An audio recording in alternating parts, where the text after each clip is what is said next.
The clerk said there was only one room left in Las Vegas at the exact moment I saw the man with the silver tie pin step through the revolving doors. I had Adrian Vale's blood on the inside of my cuff, a flash drive taped under my bra, and maybe 3 seconds before the people who killed him realized he had handed his evidence to me instead of dying with it. I turned toward the elevators. A warm, heavy hand closed around mine before I made it 2 steps. Frank Marino bent his head until his mouth was at my ear, his voice low enough that only I could hear it over the lobby piano and the chatter of fight weekend gamblers. "You belong beside me tonight." In any other hotel, the words would have sounded like ownership. At the St. Aurelia, with a dead auditor cooling in a service corridor upstairs, and a killer pretending to check in behind me, they sounded like the only reason I was going to live long enough to see morning. I went still, not because I trusted him, because every person in that lobby knew who Frank Marino was, and when a man like that took your hand in public, no one else was stupid enough to try taking you away from him unless they were ready to start a war in marble and crystal. The front desk clerk stopped mid-keystroke. Her eyes flicked from me to Frank, and then down, the way everyone's eyes did around him once they had looked too long.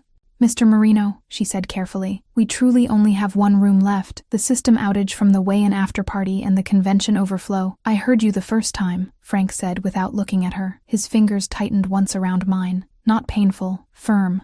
A signal, play along. Or maybe he didn't need me to understand that. Maybe it was already written on my face, on the blood I'd missed at my cuff, on the panic I could feel sweating cold at the base of my spine. The man with the silver tie pin was closer now, mid-30s, clean haircut, expensive shoes, the kind of face you forgot the second it turned away, professional forgettability. He was the one who had passed Adrian in the corridor 10 minutes before Adrian stumbled into me near the employee elevators with his hand over the red stain blooming through his shirt. "Take this," Adrian had whispered, shoving the drive into my palm so hard my fingers still hurt from the shape of it. Not police, not anyone in the hotel. Marino. Then he had sagged against the wall and slid down it like someone had pulled the bones out of him. I had never seen a man die before. I had never seen one look relieved while he did it. The clerk swallowed. "The final room is a 1-bedroom executive suite on the 32nd floor. "Perfect," Frank said. I finally looked at him.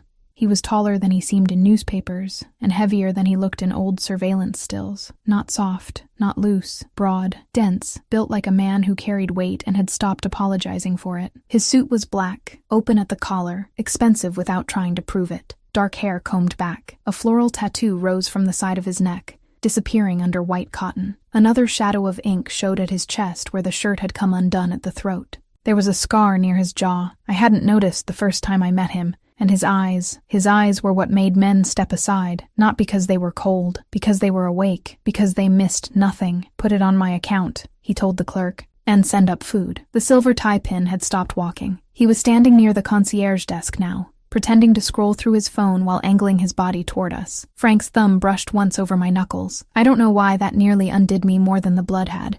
Maybe because it was so calm. Maybe because it was the first gentle thing that had happened in the worst 15 minutes of my life. The clerk slid over a key packet. Frank picked it up with his free hand, then turned me toward the private elevator bank reserved for penthouse and gaming-level guests. "Smile," he murmured. I looked up at him, furious and frightened all at once. "Are you insane?" His mouth barely moved. "Probably. Smile anyway." The private elevator doors opened on silent tracks. A guard inside stepped aside the second he saw Frank. I forced my face into something that might pass for composure and let Frank lead me in. The silver tie pin moved then, fast enough to matter. He took 3 steps toward us. Frank turned his head just enough for the lobby cameras to catch the line of his face.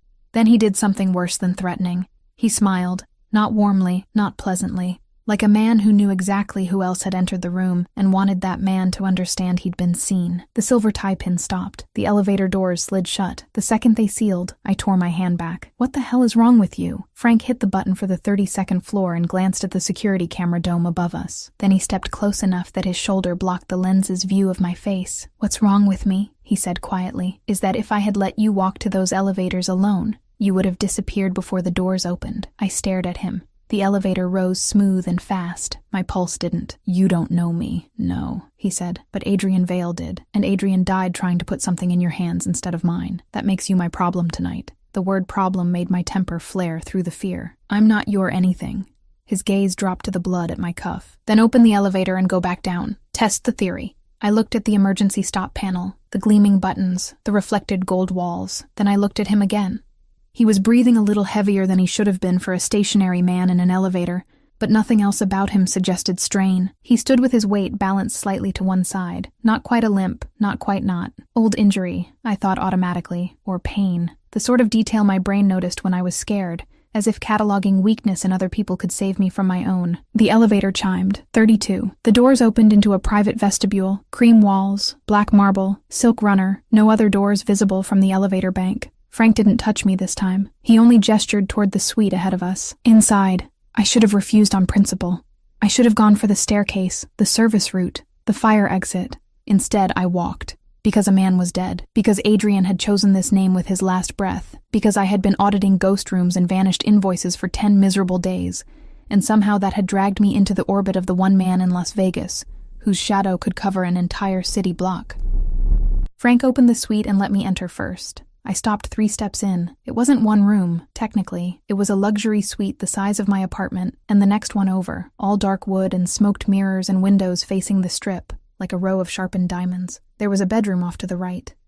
A sitting room with low lamps, a dining nook, a wet bar, 2 bathrooms, and a terrace beyond the glass. Still only one room left. Still only one safe place in a city that had just tried to swallow me whole. Frank closed the door, slid the deadbolt, then crossed to the hallway console and punched 4 numbers into a security panel by the entry. Now, he said, turning to face me. Show me what Adrian gave you. I stared at him. You first. One dark eyebrow lifted. You're negotiating? I'm still breathing. That did something to his face. Not a smile. Not yet. Something smaller and more dangerous. Approval, maybe. Fair, he said. He reached inside his jacket slowly, giving me enough time to flinch if I wanted to, and pulled out a compact pistol. Matte black. Heavy. He set it on the bar between us. Then he removed a second from the small of his back and placed it beside the first. No surprises, he said. The room hummed with the low sound of air conditioning and city lights beyond glass. My own breathing sounded too loud. I reached under the neckline of my dress with shaking fingers, peeled the flash drive free from the tape, and held it up. Frank's eyes narrowed fractionally. Adrian trusted you a lot for a woman he met 11 days ago. I met him 8 months ago, I said. He asked for me by name when St. Aurelia's insurer needed a forensic auditor who understood hospitality fraud, occupancy systems, and state gaming compliance. Recognition flickered there. Mariam Qureshi. I hated the way my name sounded in his voice. Not because he said it badly, because he said it like he'd already been thinking it. You know my name. I make a habit of knowing the names of people looking through my books. Your books? My laugh came out sharp. One man died over a flash drive from your hotel, Mr. Marino. I'm not sure I'd brag about the bookkeeping. Frank's jaw tightened, but he didn't snap. Adrian wasn't working for me. Right, he wasn't, Frank repeated, more quietly now. Which is the problem. I didn't move. Then the suite phone rang. The sound hit me like a gunshot. I jerked. Frank didn't. He picked up on the second ring, eyes still on mine. Yeah, a pause. Send it. He hung up and nodded toward the seating area. Sit down, Mariam. I folded my arms. No. A knock came at the outer vestibule door. Not the suite itself, the private service entrance. Frank keyed the panel again. The outer latch clicked. A woman stepped in. Tall, severe, dark hair braided down her back, gun holstered under a fitted jacket. She saw me first, then the drive in my hand. Then the blood. Jesus, she said. She's the auditor. Rosa, Frank said. This is Mariam. Mariam, Rosa Vega. Rosa's gaze sharpened. You should sit. I'm fine. No, Frank said. You're in shock. I said I'm fine. Rosa's mouth twitched like she'd heard that lie from too many wounded people to count. She carried in a medical kit and set it on the table. Fine as bleeding in my hallway now? I looked down. More of Adrian's blood than mine. My stomach rolled. The room tilted just slightly. Frank moved faster than a man his size should have been able to. 1 second he was across the room. The next a steadying hand was at my elbow and another at the back of my chair as he guided me down. Breathe, he said. I hated that I did what he told me. I hated that it helped. Rosa crouched in front of me with the kit. Is any of that yours? No. Good.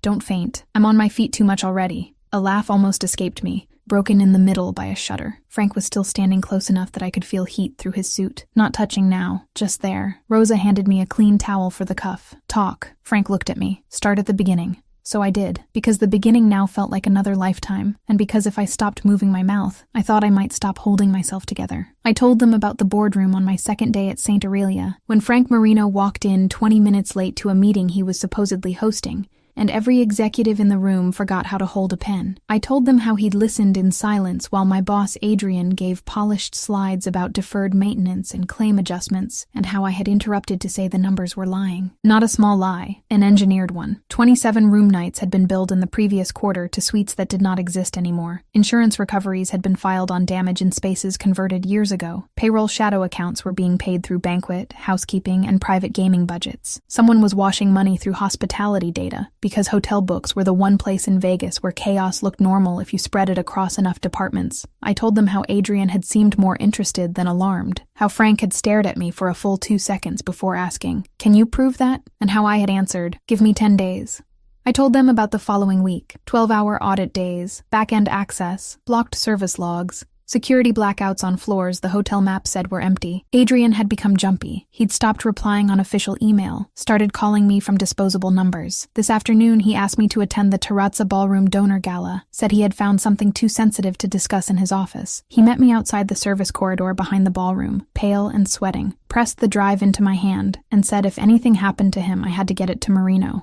Then he heard footsteps. Then he looked at me like it was already too late. Then he died. When I finished, the room was so still that even the city outside felt paused. Frank sat finally, slowly, in the armchair opposite me. The suit jacket strained across his shoulders. The chair looked smaller under him, like furniture often did in his company. He rubbed once at the side of his neck beneath the tattoo, and for the first time I saw something that looked like anger not aimed at me. Rosa broke the silence. "Why didn't you call the police?" I laughed again. This time there was nothing funny in it. "I audit casinos for a living," I said. "I'm not stupid." That got Rosa's respect faster than anything else could have. Frank held out his hand. "Drive." I looked at his palm, broad and scarred in small places a rich man's hand shouldn't be. He waited without pushing. Finally, I leaned forward and placed the drive in it. He didn't pocket it. He handed it to Rosa. "Clone it," he said. Rosa nodded, took it to the desk, and started setting up a laptop from a black case I hadn't noticed before. I looked at Frank. "Why would Adrian tell me to bring it to you if he wasn't working for you?" Frank's face gave little away. "Because he wanted me to know who was stealing from me, which means the drive probably named someone inside my house." The word house sounded larger than a family and smaller than an empire. I pressed the towel harder into my cuff just to have something to do with my hands. "Do you know who killed him?" "No." "You sound sure." "I'm sure of what I don't know.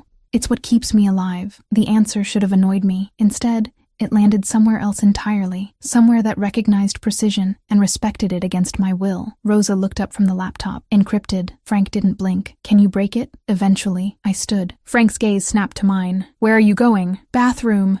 To wash blood off my arm so I can decide if I'm staying in a room with a Mafia boss or jumping off the terrace." Rosa gave a short breath that might have been a laugh. Frank rose more slowly. "Down the hall on the left." I took 2 steps, then stopped and turned. "If I go in there," I said, "am I coming back out to locked doors?" His expression didn't change. "No." "And if I decide to leave?" "You can." "Will you stop me?" "A beat." "No," he said. I held his gaze long enough to see whether he meant it. I still didn't know, but I went anyway. The bathroom was bigger than the apartment I rented for Sammy and me in Spring Valley after our mother died. Marble counters, rain shower, towels folded like geometry. I stared at my reflection for a long moment before I turned the tap on. There was blood on my cuff, on the inside of my wrist, a fine speck of it near my jaw. Adrian's life reduced to stains and a piece of plastic. I scrubbed until my skin flushed red. Then I leaned on the counter, closed my eyes, and finally let the shaking come. Not crying. That would have been cleaner. This was worse, my body emptying terror through my bones while my brain still tried to make sense of occupancy reports and gunmen and Frank Marino's hand around mine in the lobby. "You belong beside me tonight." I should have hated the sentence. Maybe I did. Maybe I hated how much safer I had felt the second he said it. When I walked back into the sitting room, Rosa had one laptop open and a second drive connected to a cloning dock. Frank had taken off his jacket and loosened another button at his throat. Without it, he looked less polished and more dangerous. The floral tattoo along his neck curved down toward his collarbone. He was on the phone, speaking so quietly, I caught only fragments. "No one in or out of the Aurelia without my say. Lock 19. No, not police. Not yet. Find the man with the silver tie pin." He hung up and looked at me. "Hungry?" The question landed so absurdly in the middle of everything that I stared at him. "What?" "You haven't eaten," he said. "That's your read?" "It's obvious." "How?" "Your hands are shaking from adrenaline and low blood sugar at the same time." Rosa, still typing, said, "Told you." I ignored her. "I'm not hungry." Frank picked up the sweet phone and ordered anyway. Soup, bread, tea. Then he sat back down like he hadn't just overridden me to my face. I should have been furious. Instead, I said, "You do that a lot? Do what?" "Act like a command is a kindness." His gaze rested on me for a long moment. "Only when someone is too scared to choose what's good for them." That answer sounded better in your head. A corner of his mouth moved. Probably. The soup arrived in 20 minutes under armed escort. I wish that had been a joke. By the time I took the first spoonful, Rosa had the drive open. She said nothing for several seconds, which was the first thing that really frightened Frank. He rose without a word and crossed to the desk. I followed. On screen were folders nested inside innocuous banquet and housekeeping files. One labeled 1907, another Aurelia Legacy, another DV Paymaster, images, spreadsheets, scanned signatures, internal email chains.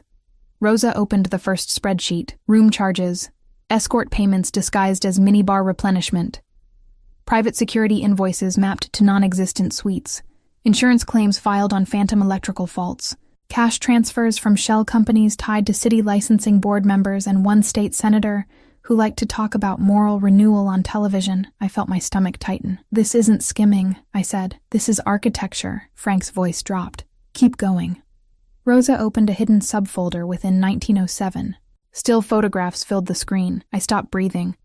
Not blackmail in the usual sense. Not sex tapes or politicians doing lines. Worse. Room interiors, women, men, bruises, passport photos, arrival and departure timestamps, a holding suite disguised inside hotel inventory, hidden from public room maps. Used to move human beings like luggage during sold-out weekends, when no one asked why the elevators were always full. The soup turned to acid in my stomach. Frank went so still beside me that the room itself seemed to tense around him. I whispered, "Adrian died over this." "No," Frank said, voice rougher now. "Adrian died because he knew who was running it." Rosa clicked open the last file. A scanned ledger from 15 years earlier appeared. A room number, 1907, fire incident report, electrical malfunction, fatality, Lucia Marino. I looked at Frank. He didn't blink, but something in his face had changed in a way that made me step back without meaning to. Not rage, not yet, something older. And a wound opening under the suit and the tattoos and the name people lowered their voices around. "My sister," he said. The two words fell flat and heavy. "She died at the Aurelia," Rosa said quietly, not looking at me. "Officially in a fire. Unofficially, we never found the truth." Frank's eyes stayed on the screen. I thought back to the phantom claims. The old code, the legacy folder. They weren't just stealing now. They had been using the same hidden room, the same accounting shadows, the same infrastructure for 15 years, maybe longer. "This isn't your house turning on you," I said slowly. "This is someone inheriting an old system." Frank finally turned his head toward me. "Say it cleaner." I swallowed. "The person running this didn't build it after you took over. They took over something that was already there." Rosa's fingers stilled above the keyboard. Frank's gaze sharpened like a blade catching light. "And?" I forced myself to think through the nausea. Who had the authority to preserve legacy room coding during the transition from the old ownership software? I asked. Who would understand both historic fire files and present-day revenue masking? Who had access before you controlled the property and after? Frank didn't answer. He didn't need to, because in the silence between us, and one name stepped into the room all by itself. Eddie Marino, Frank's half-brother, executive vice president of Marino Hospitality, public face of the family's legitimate empire, the polished one, the one who went on camera in tailored suits and talked about urban renewal. While Frank stood behind the curtain, men feared more than they respected. I didn't know him personally, but I knew his type from every boardroom in every hotel I had ever audited. The man who weaponized being underestimated. Rosa said it first. "If it's Eddie," Frank cut her off. "No names. Until proof." His voice was back under control now, which somehow scared me more. Whatever crack I had glimpsed around Lucia's file was gone. He had boarded it up and weaponized the nails. He looked at me. "You were right in the boardroom." I blinked. "What?" "You said the books were lying." His eyes held mine. They were. I had no idea why that was the moment my pulse started misbehaving. But it was. Maybe because most men only listen to women long enough to decide whether to dismiss them. Maybe because he had remembered the exact line. Rosa broke the tension. Adrian created a dead man switch. She clicked another file. An email draft opened with a timed release matrix. Gaming control. State Insurance Fraud Unit, 3 reporters, 1 federal anti-trafficking contact. The timer had been disabled manually at 8:43 p.m. Adrian had meant to release everything if he didn't check in. Someone stopped it after stabbing him. I checked my watch. 11:16. He knew he was going to die, I whispered. No, Frank said. He knew he might. The suite went quiet again. Then Rosa said, "We have maybe a few hours before whoever killed him realizes the drive never made it into their hands." I looked from the files to Frank. "Which means they'll come here." Rosa gave me a new look then. Less civilian, more participant, probably. I was tired, terrified, furious, and in a room 3 stories above common sense, with a man whose sister had burned in the same ghost room now being used to move women and launder public money. I should have run while I still believed that was possible. Instead, I said, "Then let's make sure whoever comes finds the wrong room." Frank's gaze settled on me, unreadable. Then, very quietly, he said, "There she is." I frowned. Who? The woman Adrian trusted instead of me. The words hit somewhere deeper than they should have. Rosa stood. "I'll move the files and set a mirror image on the suite network." Frank nodded. "And put 2 men outside the hall, but not on the cameras. I don't want Eddie spooked before I know how far down this goes." Rosa left. I was alone with him. Again. The suite had gotten smaller in her absence. Frank moved to the bar, poured water into 2 glasses, and handed me one. I took it because my hand needed something to hold that wasn't itself. He leaned a hip against the counter, the pose almost casual if not for the hard line of his jaw. "You should sleep." I laughed without humor. "Did you miss the part where a man died in front of me?" "No." "Then what kind of psychopath suggests sleep?" "The kind who knows panic turns people stupid by sunrise." I should have hated him for that. Instead, I drank the water. "Where are you sleeping?" "I'm not." "That's not what I asked." He looked toward the bedroom. "You take the room." "And you?" "The chair." "Because you think I'll scream if you take the bed?" He held my gaze. "Because I said you'd be safe here, and I don't break my word in the first 12 hours. The answer left nowhere easy to stand. I looked away first. "There are 2 couches. I've slept on worse." I believed him instantly. That annoyed me too. I set the glass down. "Do you ever stop deciding what the room should feel like?" "Yes." "When?" "When I'm wrong." "Are you wrong now?" He thought about it. "No." For the first time all night, something like real amusement moved in my chest. It didn't quite make it to a smile, but it came close enough that he noticed. His eyes changed.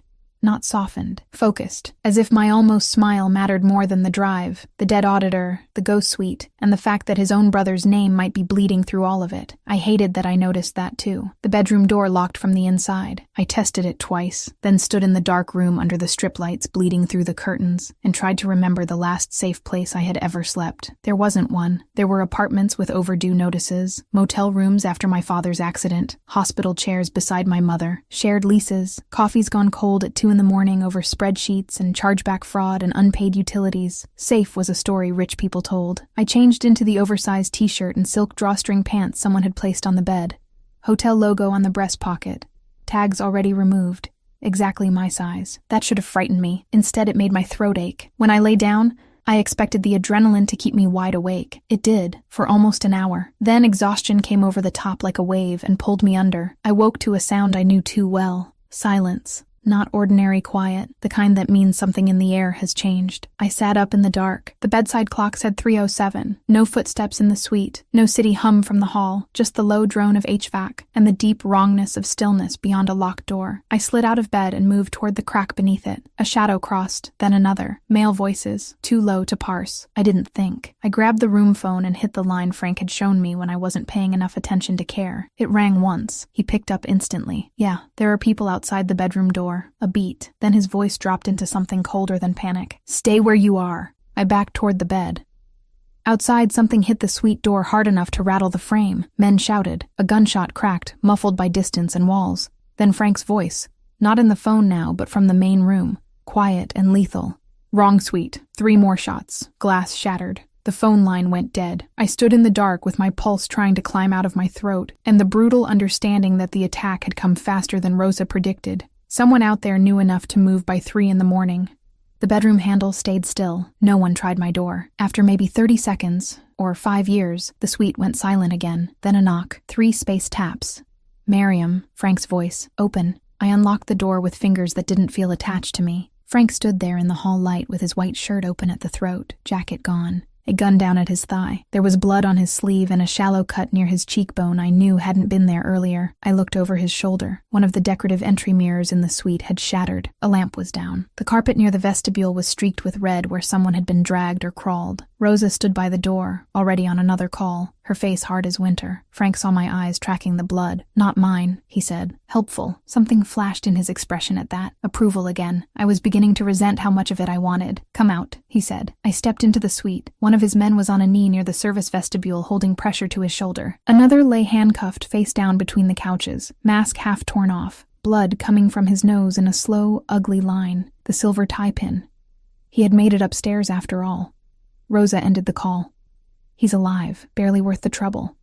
Frank walked to the man on the floor and crouched with a slowness that suggested either enormous control or old pain. "Maybe both. Who sent you?" The man spat blood onto the carpet. Frank didn't react. Wrong answer. His voice never got louder than it had been in the lobby. The man laughed once. Thin, wet. "You're slipping, Marino." Frank's gaze didn't flicker. Maybe. He glanced back at Rosa. "Search him." Rosa went through pockets with practiced speed.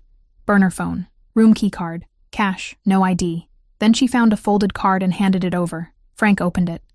Looked once, handed it to me. I almost didn't take it. Then I did. It was a banquet linen order form, except the initials at the bottom weren't housekeeper or supervisor marks. EM. My heartbeat changed its shape. Frank watched my face.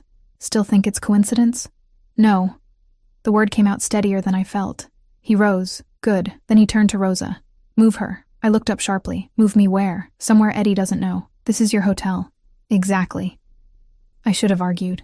Instead, I looked at the shattered mirror, the blood, the tie pin, and asked, "How long do I have?" 7 minutes. Rosa was already pulling a duffel from the closet. "No." I stepped between her and the bedroom. Frank's attention snapped back to me. "Mariam, I'm not being packed. You're being relocated." Same thing said with more money. The cut on his cheek had started bleeding again, thin and dark. I couldn't stop looking at it. "If I disappear now," I said, "Eddie will know the drive got out. He'll wipe everything before dawn." Frank stared at me like he was deciding whether to shake sense into me or respect it. "Which is why you're not going to a safe house," I continued, words coming faster now, steadier. "You're going somewhere visible. Somewhere public enough that moving on you creates witnesses. Somewhere Eddie thinks is theater, not strategy." Rosa stopped moving. Frank didn't blink. "Keep going." I thought of the occupancy charts, the fight weekend overflow, every suite on the strip sold, every paparazzo and gambler and hanger-on searching for a glimpse of money. Then I thought of the one place visibility could act like armor. "The Belmare," I said. Rosa's brows went up. "His rival hates him. Which is why Eddie will think Frank won't go there," I said. "It's public. It's humiliating. It makes no strategic sense." I looked at Frank. "Which means it's perfect." For the first time that night, he looked almost startled, then his mouth curved. Not much, but enough to make me suddenly aware of exactly how dangerous it was when a man like him actually smiled. "There she is," he said again, quieter this time. I crossed my arms to hide the fact that my hands were shaking. "Stop saying that." He took one step closer. "Why?" "Because I don't know what it means." His eyes held mine for a beat too long. "Neither do I," he said. At 3:31 in the morning, I left the St. Aurelia wearing borrowed cashmere, my laptop bag, and Frank Marino's whirled around me like a moving wall. He took the front entrance, not the basement, not the garage. He walked me through the lobby in full view of the night desk, the security cameras, the blackout curtain gamblers still feeding machines near the bar because Vegas never respected the hour, and the man from TMZ half asleep on a velvet chair who came instantly awake at the sight of us. I should have yanked my hand back. Instead, I let Frank keep it. Because every eye on us said the same thing. Untouchable. Because there is safety in spectacle if you know how to use it. The Belmare, his so-called rival's flagship property, had a private arrangement with him older than the public feud, and better protected than any alliance with a signature on it. That was something Rosa explained in the car, while Frank sat beside me on a call moving pieces I didn't understand fast enough to be useful with. The Belmare suite turned out to be a penthouse hidden behind a restaurant kitchen elevator, and owned on paper by a dead investment banker from Reno. Vegas loved secrets because secrets paid better than loyalty. By the time dawn reached the edge of the curtains, I had slept maybe 40 minutes on a couch while Frank went over security footage in the next room with Rosa and a man named Dominic Greco, who looked like he'd been born in a knife fight and raised on espresso. At 8, Frank finally came in alone. "You're coming with me," I pushed up on one elbow. "Where?" "Floor 19. Sleep vanished. The Aurelia." "Yes." I sat all the way up. After what happened last night, you want to go back? I want to know what's hidden in the room that got my sister killed and Adrian Vale stabbed. That answer shut down every argument before it formed. We went just before noon, while the hotel was busiest, and invisibility could hide inside spectacle. Frank wore charcoal today. I wore one of Rose's jackets, and a baseball cap pulled low. We entered through employee access with forged maintenance badges. If I hadn't watched the man carrying the badges at gunpoint over coffee, I might have been impressed by the efficiency of it. St. Aurelia's public floor maps ended at 18 and resumed at 20. Most guests never noticed. Most auditors didn't either, because hospitality software loves renumbering. That was how you hit a floor in plain sight. Call it a service gap, pad the building specs, and let everyone with money assume the architecture was merely weird. I would never again underestimate weird architecture. The service elevator opened to a raw corridor between two mechanical shafts, concrete, conduit, cold air, a place built to be forgotten. Frank moved slower here, cane absent, weight controlled and silent despite the size that made every rung a negotiation. In daylight, and without the suits and lobby choreography, I saw something I should have noticed before. He was not only big, he was careful, with every step, with every doorway, with every turn of his shoulders through narrow space. A man who had learned the world was built smaller than he needed it to be, and adapted without asking permission. We found the hidden door behind stacked linen cages. Magnetic lock. Legacy panel, older than the current Aurelia system. I knelt to study the keypad while Frank kept watch down the corridor. You can open it? He asked. If the tech who installed it got lazy 15 years ago, yes. Did he? I ran my fingers along the casing, feeling for wear. All men get lazy when they believe no one is looking. Frank made a sound in his throat that might have been laughter. 30 seconds later, the panel clicked. The door swung inward. Room 1907 smelled like expensive carpet, stale cologne, and old smoke sealed into walls that had learned too much. It wasn't a hotel room anymore. It was a control box disguised as luxury.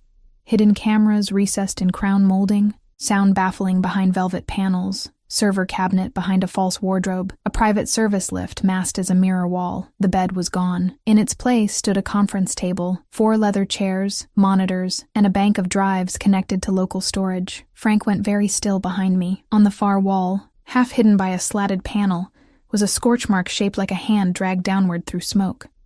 Lucia. I didn't know that was what he was seeing until he said her name so quietly I almost missed it. The room shrank around the sound. Then he moved past me with that same absolute control he wore like tailored cloth. He touched nothing at first, just looked, cataloged, took in. I went straight for the server cabinet, 3 active arrays, off-network loop, local mirror. Someone wanted the room self-contained. That was smart. That was how you kept a blackmail suite alive even when hotel IT rolled over and changed vendors every 5 years. I plugged in my laptop. Frank said, "How long?" "If they haven't set a trigger on entry logs, 10 minutes. And if they have, then we've got 6. He nodded once like that was reasonable.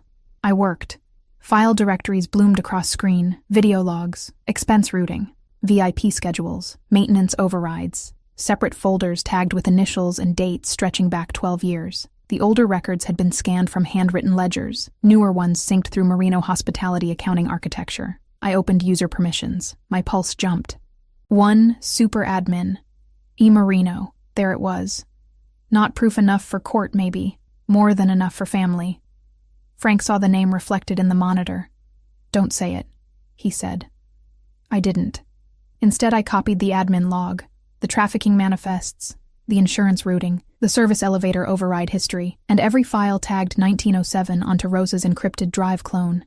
Then I hit something I almost missed, a subfolder under Lucia's fire report named Mother of Pearl. Inside was video, old, grainy, converted from analog security tape. The timestamp was the night Lucia died. I clicked it. The image shook once, then steadied on the old 1907 door. A teenage girl, Frank's sister, I guessed, from the shape of her face and the same hard line through the brow, arguing with a man half off camera. The audio was faint, but one word came through clean enough to raise the hair on my arms. Eddie. The man stepped fully into view. Older now, thinner then, same polished posture, same controlled face. Eddie Marino. He grabbed Lucia's arm. She shoved him back. Then 2 men in security uniforms appeared, and the footage stuttered hard, as if someone had damaged it deliberately. Next clear frame, smoke under the door, security logs overridden, alarm delayed by 6 minutes. My breathing stopped. Frank did not. That was worse. He stood beside me, watching the tape with a stillness I had only seen once before. When Lucia's name first surfaced, I whispered, "He killed her." Frank's voice came low and flat. "He let her die." There are some angers too large for noise. This was one of them. My fingers were still on the keys when the hidden lift behind us chimed. Soft, mechanical, impossible to mistake. Frank moved before I could, one hand around my arm, one glance to the mirror panel lift. "Back," he said. We had 3 seconds. He shoved me behind the server cabinet just as the lift doors opened. 2 men stepped out first, both armed, then Eddie Marino. He was older than Frank by maybe 6 years, handsome in the way polished knives are handsome. Navy suit, silver tie, not a hair out of place. You could have put him in front of investors or bishops, and they would have seen discipline, class, control. You had to know where to look to see rot. He took 2 steps into 1907, saw the open cabinet, and stopped. No one spoke. Then one of the gunmen turned toward the server shadow where I was hidden. Frank stepped out before he could. Everything after that happened too fast for memory to sort properly. Eddie's surprise. The gunman's arm rising, Frank's shot breaking the room open, glass exploding from one of the monitors, me dropping instinctively to the floor, the second gunman firing wild, Frank moving with the kind of violence that didn't look theatrical because it was too efficient to be. He used the table for cover, not heroics, shot once, twice, first man down, second screaming, clutching a forearm gone red. Eddie ran for the lift. I saw it because I was on the floor, because fear had flattened me into the angle where strategy becomes obvious. I also saw the service control box half open beside the mirror panel. Without thinking, I lunged. My hand hit the emergency lock toggle just as Eddie reached the doors. The lift slammed shut between him and the corridor. He whirled. Our eyes met. He looked at me first with shock, then with something uglier, recognition. He knew who I was. Of course he did. "Mariam Qureshi," he said, almost laughing. "My brother's taste keeps surprising me." Frank's gun lifted. "Say one more word." Eddie looked from him to me and smiled the kind of smile men wear when they still believe blood will save them. "She's the auditor?" Frank said nothing. Eddie's smile sharpened. That lobby story was real then. Even through the terror, I understood something then. The attack on our suite, the room shortage, the surveillance. Eddie had been watching from the beginning. He knew exactly which sentence Frank had whispered in the lobby, because he had men on every camera worth buying. Frank took one slow step forward. "You used Lucia's room." Eddie's face didn't change. "I used an empty floor. You delayed the fire alarm." A beat. Then Eddie shrugged. "Infinitesimal. Elegant. She was emotional." Frank's hand tightened on the gun so hard I thought the metal might bend. I found my voice. "You've been moving women through this floor for 12 years. Eddie looked at me like he might finally be seeing more than a nuisance. "Do you know what I love about accountants?" he asked. "You think seeing the numbers makes you brave." "No," I said, and my own voice startled me with its steadiness. "I think men like you only exist because everyone else is afraid to read." Something flashed in his eyes. Annoyance, maybe, or calculation resetting under pressure. He shifted his weight. Frank saw it too late. Eddie wasn't reaching for the gun at his waist. He was reaching for the wall switch behind him. The room lights died. Emergency red kicked in. Then the fire doors began to close. He was sealing us inside 1907. I heard Frank swear once, low and vicious, then felt his hand find my shoulder in the dark. "Stay behind me." No, the word left before I could judge it. I knew this room now, better than he did. I knew where the cabinet sat, where the false wardrobe opened, where the emergency service ladder connected behind the linen chase because I had seen it on the maintenance diagrams. I grabbed his sleeve in the dark and pulled. This way. He came, trusting me that fast. Should not have mattered. It did. We moved by red emergency light and gun smoke. Eddie fired once. The shot hit metal. Frank returned fire blind toward the sound, enough to drive him back. I found the wardrobe panel, opened it. Narrow shaft, fixed ladder. Frank looked from it to me. "You first. I'm not climbing with you under fire. You're climbing because I said so." I almost snapped back. Then another shot cracked, close enough that plaster burst against my hair. I climbed. The ladder was tight, cold, vertical. I heard Frank behind me, heavy and controlled despite the size that made every rung a negotiation. Eddie was shouting now, voice warped by concrete and fury. He couldn't follow us without abandoning the room, the evidence, the trapped exit he thought would save him. We emerged 2 floors up behind banquet storage, breathless and streaked with dust. Frank braced one hand on the wall, the other on his thigh, breathing hard now in a way he had kept hidden until the climb forced truth out of him. I turned. There was blood darkening his sleeve. A line high on his left arm. "Frank, not now. It's your arm. Mariam." The way he said my name stopped me. Not harsh, not soft, focused. Then he pushed off the wall and pulled his phone. "Rosa." A pause. 19. Eddie. "Armed. Send Dominic through service and shut the west elevators." "No, he knows the room's burned. Lock the exits anyway." He hung up and looked at me. You okay? I stared at him. We had just been trapped in a murder suite by his brother. He was bleeding through Italian cotton that probably cost more than my car. The city underneath us was still selling room service and poker dreams to people who had no idea how close they were to rot. And he was asking if I was okay. It hit me somewhere strange. Not like romance. Not yet. Like grief. Recognizing shelter. I'm fine, I said automatically. He gave me the driest look I had ever seen in my life. That line again. Something in me cracked just enough to let air through. I laughed. It came out ragged and wrong and too close to a sob. Frank stared for half a second, then shook his head, like he couldn't decide whether I was brave or unwell. Come on, he said. We're done being inside his walls. The next 48 hours changed everything. Rosa's team raided the remaining server mirrors before Eddie could wipe them remotely. Dominic pulled one dirty state inspector out of a baccarat room and got enough from him to confirm what the ledgers already said. A federal contact Frank had been quietly feeding lesser names to for years suddenly found an appetite for a much bigger case once the trafficking manifests hit her desk. And Sammy, who had spent the first 24 hours convinced I had joined the devil, started answering Frank's calls like he was a surgeon, and not the reason every respectable auntie in our old neighborhood locked doors a little earlier. That change happened in the Belmare kitchen at 2 a.m. over tea, so strong it could have dissolved bone. Sammy had come up from our apartment after Rosa's people moved him out of Spring Valley for safety. He arrived angry, defensive, and one panic attack away from swinging on the first armed man who looked at him too long. Frank came into the kitchen in his shirt sleeves, carrying ice on his arm, and then found my brother standing between me and the door like a badly paid bodyguard. This is stupid, Sammy said. We can go to the feds ourselves. Frank opened the freezer, replaced the melting ice pack, and said, No, you can't. Sammy bristled. And why not? Because the detective your sister would get assigned sold booking information to Eddie twice in the last 6 months. And because the agent above her likes accepting campaign donations routed through hotel development trusts. And because your name is already sitting on a shortlist labeled collateral. Sammy went very still. Frank shut the freezer and turned. I know you think I'm the worst man in the room, he said. You're entitled to that. But I'm the reason Miriam got out of that lobby alive and the reason you're drinking tea in my kitchen instead of waking up zip-tied in a trunk. Not my kitchen, I almost said. Then stopped, because somehow, in the days since the one-room night, he had been telling the truth in increments. He never said more than he meant. Sammy looked at me. I looked back. Then my younger brother, who had spent the last 8 years pretending he wasn't scared because one of us always had to act like rent and death were both survivable, lowered his voice and asked Frank, What do you need from us? Frank glanced at me before answering. Your sister, he said. You already gave me the thing that matters. Sammy frowned. What? The truth. It shouldn't have felt intimate. It did. That same night, after Sammy was asleep in the guest room, Rosa had swept twice and Dominic had mocked once. I found Frank on the terrace outside the Belmare suite. Vegas below us glowed like a lie refusing to die. Neon, sirens, helicopter sweep. The strip was always prettiest, when viewed from somewhere expensive, and high enough that you couldn't smell the desperation under it. Frank stood at the railing with one hand in his pocket, and the other braced against stone.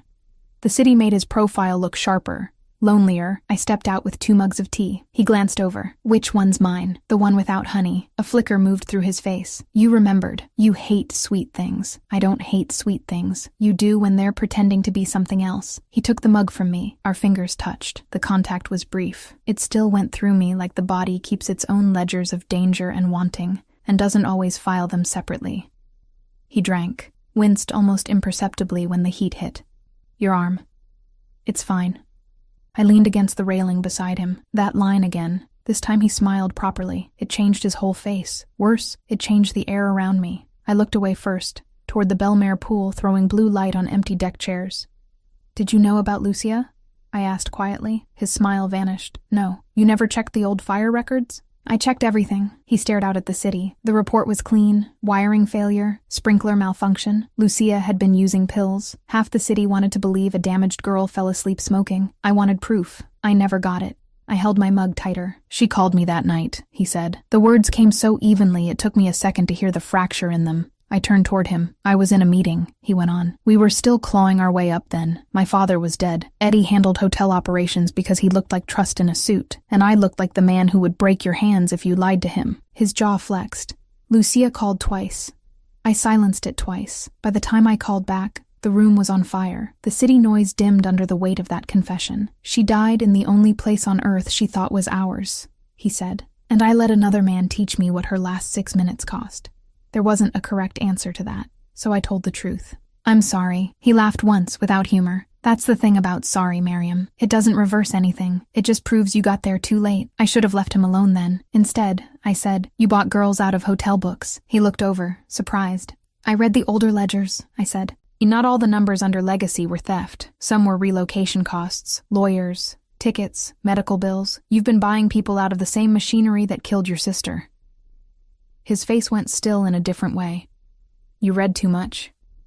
It's literally my profession. That's not what I meant. I took a breath. You built counters inside the rot. He looked back at the city. Not enough of them. I don't know what made me do it. Maybe the hour, maybe the tea, maybe the fact that grief feels different when it recognizes another grief and stops pretending one of them is cleaner. I set my mug down and touched his sleeve. Just once. Not his hand. Not his face. His sleeve. Enough to say I was there. Enough to stop myself if he wanted distance. Frank went very still under the contact. Then he turned toward me. I had seen his eyes cold, furious, calculating, watchful. I had never seen them unguarded. Now I did. Back in the lobby, I said softly, when you whispered that line, did you mean it? He looked at my hand on his sleeve, then at my face. In the lobby? He asked. Yes. I meant that if anyone in that building thought you were with me, they'd hesitate before grabbing you. That's not what I asked. His throat worked once. Then, very quietly, he said, in the lobby, I meant survive the night. The city wind moved my hair against my cheek. He did not lift a hand to tuck it back. He was too careful for that. And now? I asked. That was when the difference between a dangerous man and an honest one opened like a knife in the dark. Because Frank Marino could have lied. He could have said something beautiful, something strategic, something soft enough to carry me wherever he wanted. Instead, he said, now, I don't trust myself to answer. I stopped breathing for a second. Then, because honesty was contagious at 3 a.m, and because I had spent too much of my life being too practical for my own pulse, I said, that makes 2 of us. He looked at me for one long second. That felt like something tightening and giving way at the same time. Then he stepped back. Not rejection, restraint. And somehow that was worse. The next morning, Rosa walked into the breakfast room, took one look at both of us, and said, great. Feelings. Exactly what this needed. I nearly choked on coffee. Frank didn't blink. 3 hours later, Eddie moved again. He didn't come for me. He came for the evidence. A warehouse off Industrial Road went up at 11:12 a.m., not one of Frank's publicly known properties. A document storage facility owned by a shell under Marino Hospitality's acquisitions arm. We watched the smoke on television first, then on live drone feeds. Eddie wasn't just burning paper, he was burning chain of custody. Frank stood at the media wall with one hand braced against the console, breathing hard enough now that even someone untrained would notice. Rosa saw me noticing. He climbed too much too fast yesterday, she said under her breath. His knee and lung don't forgive drama. Lung, collapsed one in his 20s. She kept her eyes on the screen. Different war. The warehouse smoke thickened. Frank turned. Miriam, tell me what I'm missing. No one had ever asked me that in a room full of armed men and screens showing live arson. I stepped closer to the wall display. Eddie knows the copy from 19 exists, I said, but he still burned the warehouse. Because he wants you emotional. I glanced at Frank. And because the warehouse mattered less than the story of it. Rosa nodded once. Say the rest. He's cleaning narrative, not data. I looked back at the drone feed. He wants the city to think you're destroying your own house to frame him before regulators can prove anything. Frank's expression sharpened, which means he needs you to react in a way cameras understand. I exhaled. He's not done. He's hurting. The room went quiet. Dominic swore softly. Toward what? I thought of the one place where story, family, and public perception met. The memorial gala, I said. Frank's eyes cut to mine. St. Aurelia's Foundation was hosting its annual charity gala in 48 hours. Investors, city people, cameras. Eddie would be there publicly as benefactor. Frank was expected, but had not confirmed after the attack. He wants you either absent, I said. So he looks like the legitimate brother carrying the empire, or present and enraged.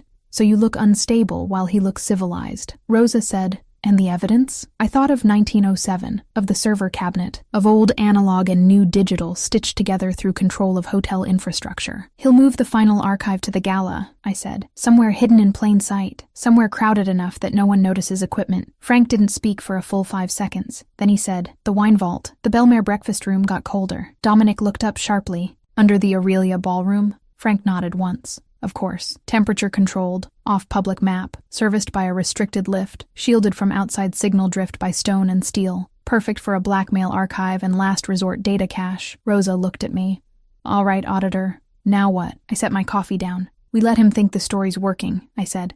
Frank skips the first public briefing. Eddie goes to the gala. I go with Frank anyway. Frank turned. No, I didn't even look at him. That wasn't a suggestion. His voice dropped. Miriam.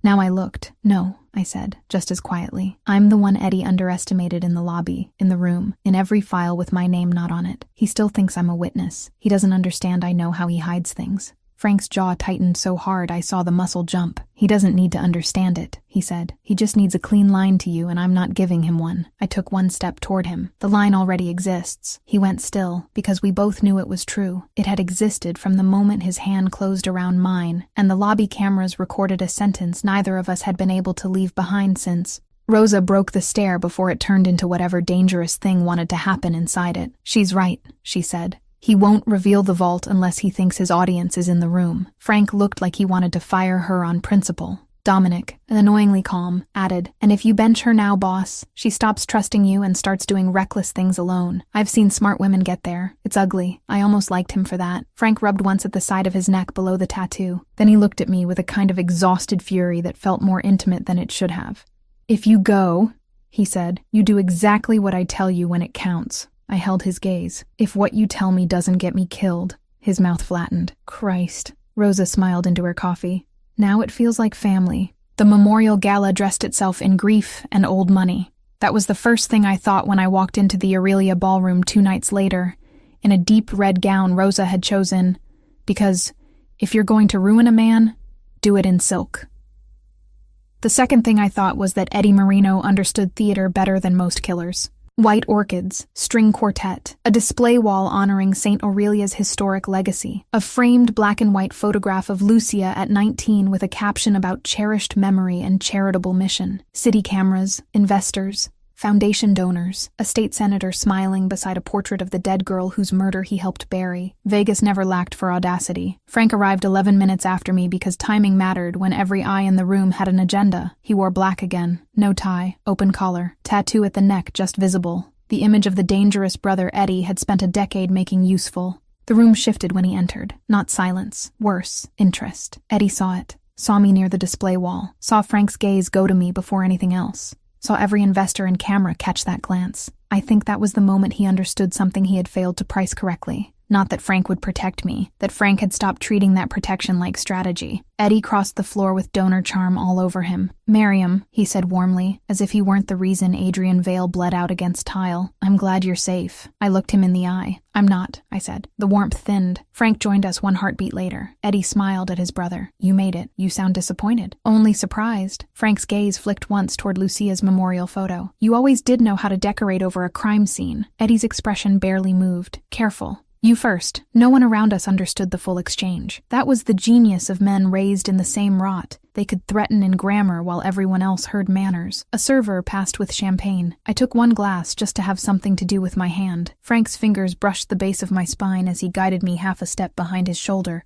The move was subtle enough to read as intimacy to outsiders. To me, it read as math. Protect the line of sight, block the body, change the angle of attack. But his hand stayed a fraction too long. Just enough for both of us to notice. Eddie's eyes dropped to that hand, then lifted again. Interesting, they said without him having to. Music swelled. Donors began moving toward the silent auction displays. Rosa's voice came through the tiny earpiece I had finally surrendered to because even my stubbornness had limits. West Hall clear. Service lift locked. Dominic in position. Miriam, you're going to need an excuse to break toward the cellar access. I looked at the display boards. Old Aurelia wine heritage. Private reserve auction at midnight for top-tier donors. Of course. I turned slightly toward Eddie and let the fury I already felt do the work. This gala is disgusting. Eddie smiled politely for nearby ears. I'm sorry you feel that way. You turned your sister into decor. That got us a few looks.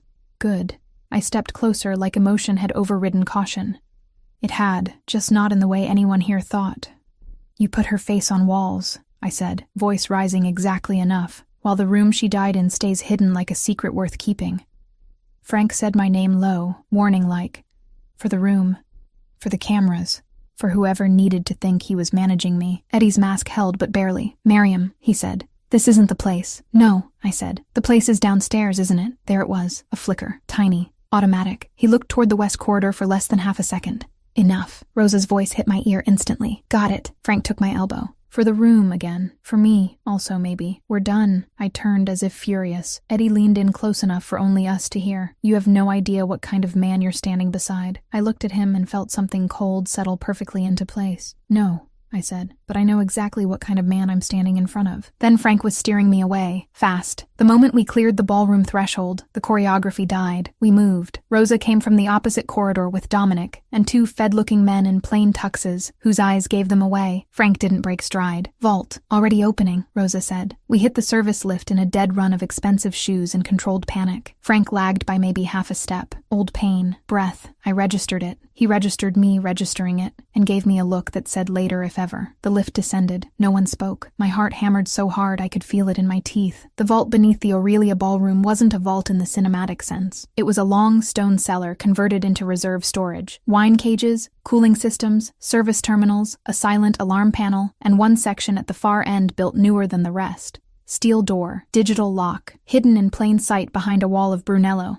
Rosa swore softly. Cute. Frank stepped up to the panel. I caught his wrist. Wait. He looked at my hand, then at me. What? If Eddie built this into the gala route, he built a dead man into it too. His expression sharpened. Trap. Trap. Dominic took over. Fiber optic camera under door gap. Signal jammer. Quick scan of hinges and latch seams. 30 seconds later, he said, pressure wire on the inside. We open direct. Something blows. The Fed on the right murmured, "Can you bypass?" Dominic grimaced. Maybe. I stared at the old service terminal on the side wall. Maybe you don't have to. Everyone looked at me. I moved to the terminal. Old Aurelia cellar systems ran on a parallel control network from before the Marino renovation. They still linked temperature alarms, sommelier access, private reserve logs, and suppression foam deployment. No one modernized wine security unless bottles were worth more than people. Vegas in a sentence. I keyed in the override path from the legacy diagrams I had seen in the 1907 files. Rosa caught on first. You're going to trip the vault as environmental hazard. I nodded. If pressure wire is tied to unauthorized entry, authorized emergency release should drop the latch without arming the failsafe. Frank watched my hands. If you're wrong, I didn't look up. Then we all become a story by midnight. His silence said go. I entered the final string. For 1/6 second, nothing happened. Then the vault hissed. Latch released. No blast. Dominic opened it carefully. Inside sat rows of climate cabinets and 3 metal trunks. Hard drives. Original ledgers, passport folders, cameras, enough blackmail to buy or bury half Nevada, and sitting on the center trunk like a man who had expected us all along, Eddie, gun in hand. I didn't understand how he had beaten us there until I saw the second lift door behind him, hidden in the stone wall. Private route, of course. He smiled without warmth. I was wondering when you'd stop pretending numbers were the whole story. Everything narrowed. The feds raised weapons. Eddie laughed. You won't shoot, he said, not with the drives behind me. Frank stepped forward slightly, putting himself between Eddie's line of fire and me before I could even resent it. Put it down. Or what? Eddie's gaze slid past him to me. You finally teach your auditor what belonging costs. Frank's voice dropped. You say her name again. You lose the mouth that formed it. The room went very still. Eddie's smile sharpened. There he is. I saw it then. His stance. Not toward Frank. Toward the far trunk. There was a trigger in his free hand. Small. Thumb-sized. Hidden by the vault lights and his own arrogance. He wasn't here to escape. He was here to erase. The evidence. Himself if necessary. Us too. He would burn his own archive before he let Frank or the feds have it. I moved before the thought finished. Later, I would tell myself it was strategy. That I saw angle and timing, and the fact that everyone else in the vault was too fixed on the gun to clock the thumb trigger. That was only half true. The other half was simpler.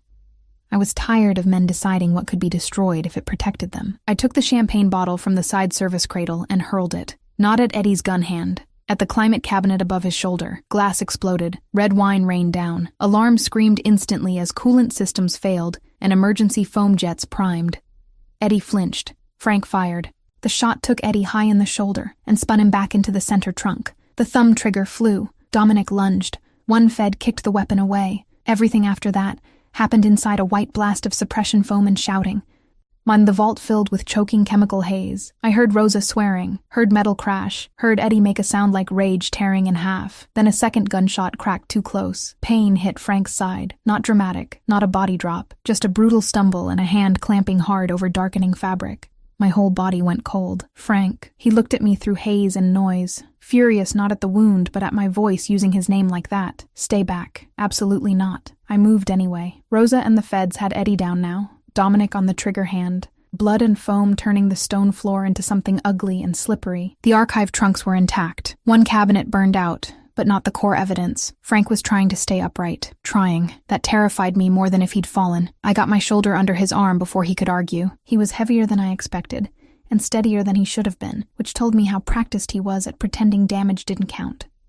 Miriam, shut up. I'm not dying in a wine cellar. Then stop leaning like you want to prove a point. Something like a laugh almost broke through his teeth. Bossy.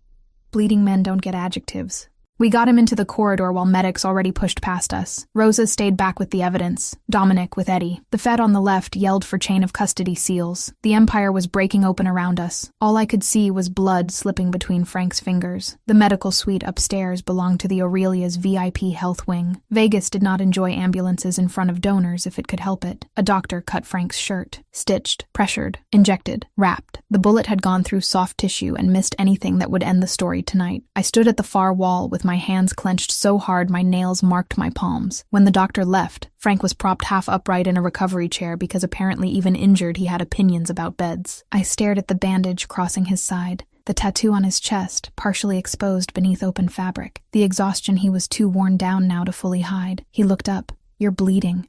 I blinked. What? He lifted his chin toward my forearm, a long, shallow line of glass and vault chaos. Barely felt. I laughed once, hollow with the leftover terror. That's your concern. It's on your arm. You were shot. He gave me a look. Technically grazed. Do men like you come with a handbook, or does the stupidity self-generate? That finally got a real smile. Small, pained, worth too much. Then it faded. He looked at me for a long moment. You moved. What? In the vault. I folded my arms because suddenly standing felt too exposed. You sound surprised. I told you to stay back. I'm aware. His eyes stayed on mine. You didn't. No. Why? The room got very quiet. Not because I didn't know. Because I did. Because saying it would change shape if I put words around it. I looked at the strip through the private health suite windows. Sun was setting, turning the city gold in the most dishonest way. Because, I said finally, I have watched men like Eddie destroy rooms, records, women, families, and then call it business. I swallowed once, and because I couldn't stand there and watch him take one more thing from you, the words hung between us. Frank's face changed so slightly another person might have missed it. I didn't. He looked away first. That was how I knew it mattered. A soft knock sounded on the suite door. Rosa entered with a federal agent, a stack of folders, and the exhausted satisfaction of someone who had finally dragged rot into daylight. Eddie's in custody, she said. State senator too. Gaming board inspector, 3 hotel executives. The vault gave enough to make the feds weep with gratitude. Dominic leaned in behind her. Also, the Bellmare wants their towels back. Frank didn't even look at him. Buy them. Already did. Rosa handed me one of the folders. Inside were release notices, protection arrangements, and witness terms. At the bottom sat a clean document transferring a controlling anti-fraud role within Marino Hospitality to an independent oversight office. My name was on the draft. I looked up sharply. Frank said, "No one else should rebuild a system you already know how to read," Rosa added. "And before you ask, it comes with salary high enough to offend your pride." I stared at the page. After all of it, blood, rooms, fires, dead auditors, Eddie, Lucia, the lobby line that had rewritten the direction of my week, Frank Marino was offering me work. Not protection disguised as possession. Work, choice, a future with actual math in it. I looked at him. This is a bribe. A good one. It's bribing me into staying. He was quiet a moment. Then, no, the single syllable held more honesty than most men managed with paragraphs. Rosa and Dominic, to their credit, both found reasons to leave at exactly that moment. The room closed around just the two of us again. Frank waited until the door clicked. Then he said, "It's paying you to build something no one can hide women inside again." I looked down at the papers, then back at him. "And if I don't take it, you don't. And if I walk," his gaze held mine without trying to persuade, "then you walk." It should have been enough. It was almost enough. I crossed the room slowly, stopping at the side of his chair. He looked up at me with the open fatigue of a man who had finally won the war he wanted least. "There's something I need to ask," I said.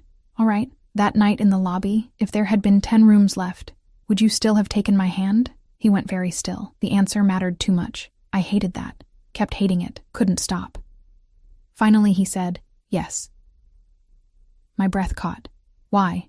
His eyes dropped once to my mouth, then came back to my face, steady and unflinching. "Because when Adrian handed you the drive, you didn't run the way most people run." His voice stayed low. "You calculated. You looked for exits. Then you came to me anyway."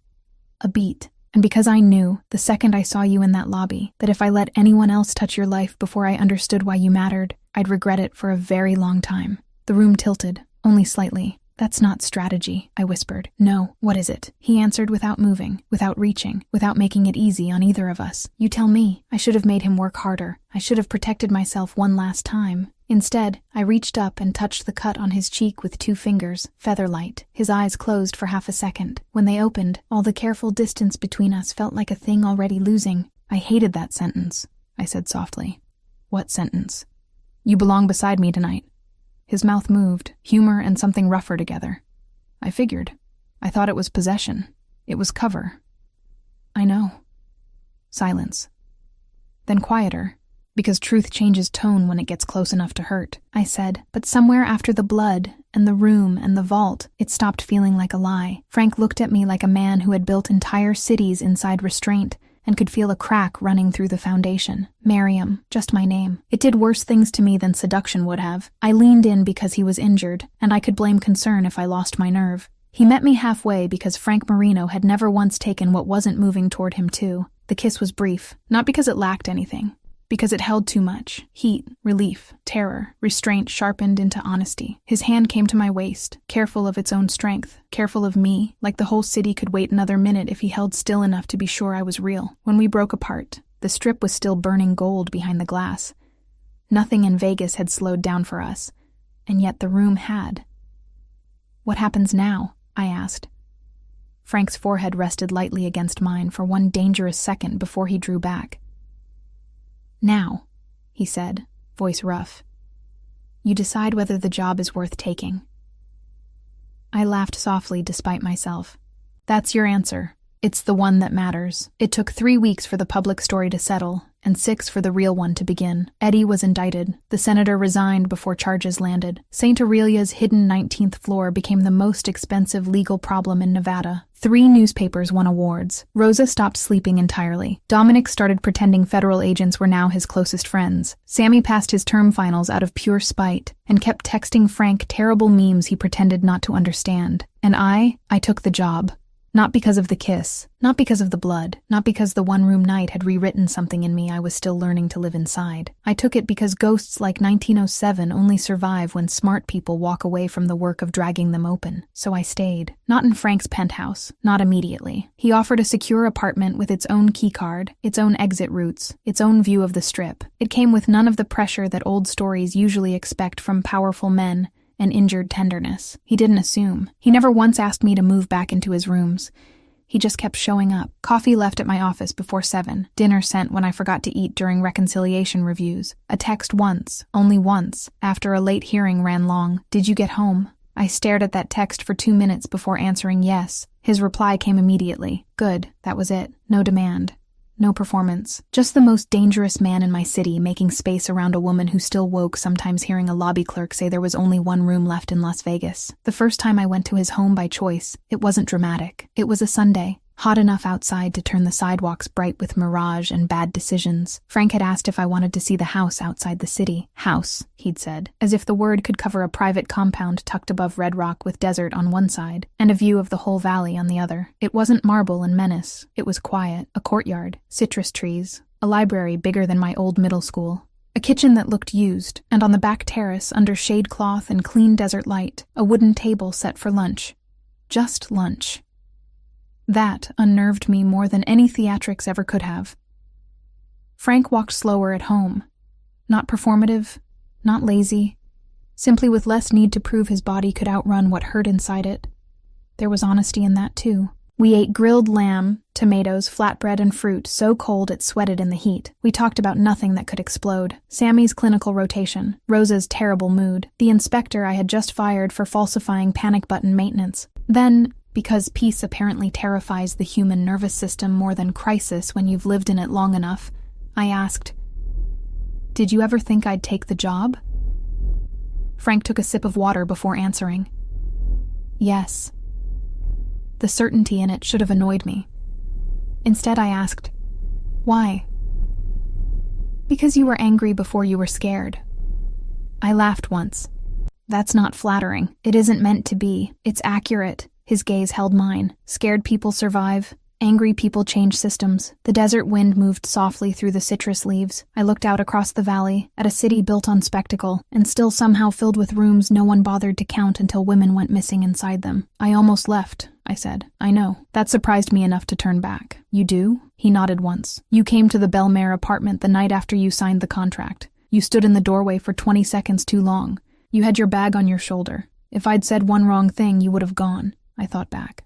He was right. I had come to tell him I couldn't do it, that the job was too tangled, that the city was too loud with his name in it, that wanting him made every risk harder to sort. Instead, he had taken one look at my face and said, "There's food in the kitchen if you haven't eaten." No speech, no reach, no pressure, just space. You knew, I said softly. Yes, and you let me stay silent. I figured if you wanted to leave, you needed dignity more than argument. I looked down at my hands, the same hands that had held blood towels and audit files and broken bottle glass, and his sleeve on the terrace. He had never once tried to own them. Maybe that was the whole point. Frank. Yeah, what if I had left? His expression didn't change. Then I would have made sure nobody touched your life for the rest of it. The words should have felt like a threat.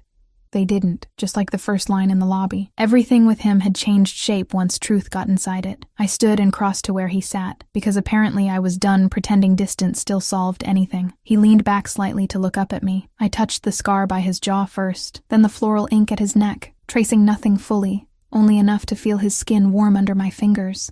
I hated you a little that first night, I admitted. One room, one hotel. One mafia boss making choices with my body still attached to me. His mouth curved. Fair. I thought you were deciding where I belonged. His gaze darkened, but not with offense. With killers in the lobby, he said quietly. I was. I took a breath, and now, there it was again. That old cliff-edge question now stripped clean of fear and left with only risk. He didn't dodge it. Now, he said, I think belonging is too important a word to assign for someone else.